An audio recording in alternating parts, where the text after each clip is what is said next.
Now I see a man sitting there selling vegetables who is shining. He just looks at me, our eyes lock up with each other, then he bursts out laughing and I also laugh.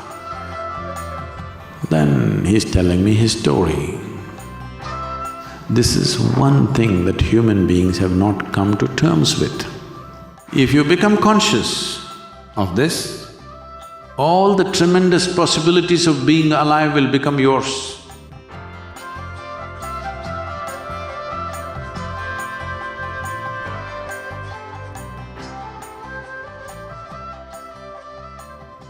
You are called a human being. I want you to get the meaning of this. Human being means not that you know how to run, not that you know how to jump, not that you know how to do circus in life, you know how to be. Human being means you know how to be. That's one thing you don't know, unfortunately, right now. Now, if you have to be, we have to come down to a few fundamentals. Are you mortal or immortal? No, look at it and tell me. Are you mortal or immortal? Genuinely tell me. Oh, that means you're saying you'll die one day. It's okay? It's okay, you will die one day? I'll bless you with a long life, but you will die anyway with the blessing. Because this is the nature of life, it has to die, isn't it? And how glad I am that you will die. Because if you lived forever, it would be a lot of trouble, isn't it? With a brief amount of time, what a mess we're making.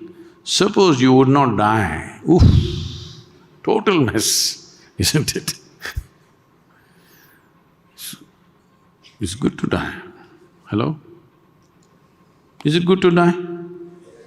At an appropriate time, not today. At an appropriate time, is it good for all of us to die? I want you to understand this.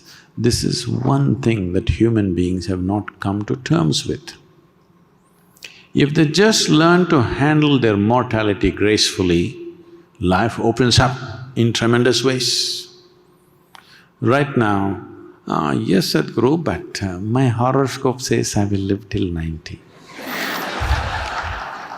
Your horoscope may say whatever, even the man who wrote your horoscope could have died before his horoscope said so. The only reason you behave reasonably sensibly is because you're mortal. Yes or no?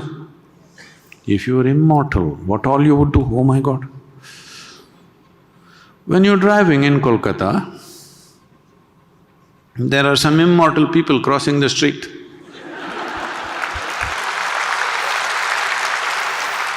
You've seen them, right? Immortal they are. If an automobile touches them, there is an enormous amount of pain involved and there could be death. In spite of that, many people are going about the way they're going. Just imagine if you made that person immortal, the level of atrocity that would happen in this world. So the only reason why a lot of people are behaving reasonably sensibly is because of mortality. Have you seen some friend, or maybe it's just you, going on totally wantonly, suddenly your doctor told you, it looks like your kidney or your heart going down, maybe you have… if you don't correct this, maybe in 6 months you will die. Suddenly did you see how disciplined they became? They got up in the morning, did their yoga, ate right, did everything right. Have you seen these people? Entire life transformed, simply because they were reminded of mortality. I must tell you, this happened many years ago. I'm in Bangalore city. I like to go to vegetable markets. If I'm driving across somewhere, I see a vegetable shandy going on, a weekly shandy, I will stop and I will walk through, I will bargain everything from chicken to eggs to vegetables to that crazy root which will make you invisible, everything. I just like to interact. But anyway, I'm not going to buy vegetables or chicken. I bargain with all of them, then give them some money and go away, because for the time that I took, simply bargaining, not buying anything, because I have no place to buy and take it. So like this, one day I'm in the vegetable market in Bangalore city.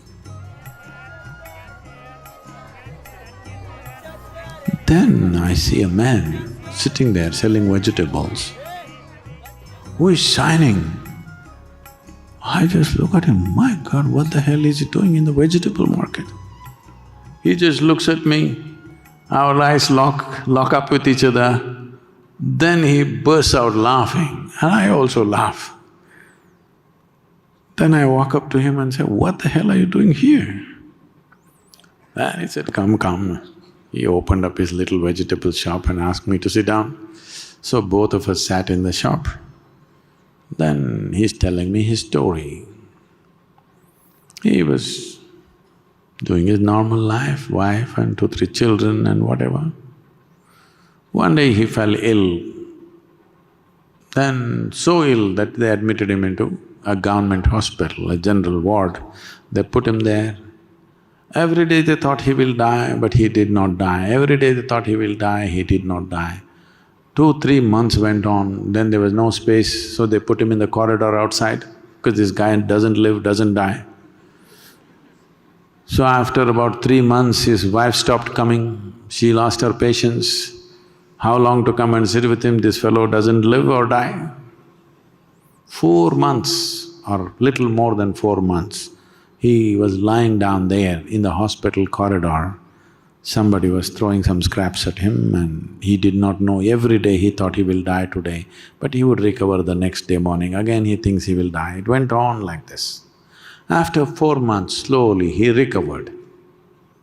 But in the meantime, something fantastic happened to him.